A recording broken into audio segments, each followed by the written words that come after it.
एक बुद्धिमान राजा था।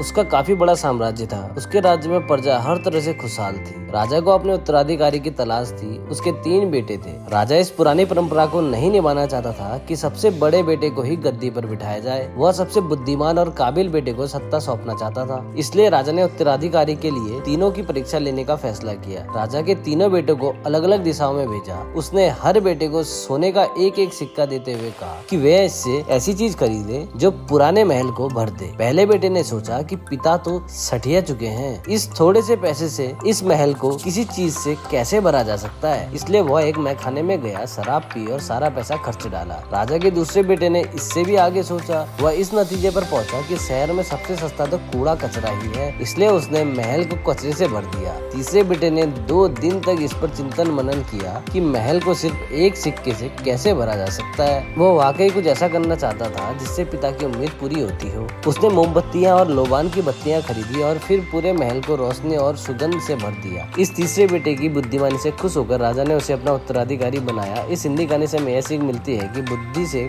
कुछ भी पाया जा सकता है। तो अगर आपको ये कहानी अच्छी लगी हो तो इसे लाइक करें और चैनल को भी जरूर सब्सक्राइब करें।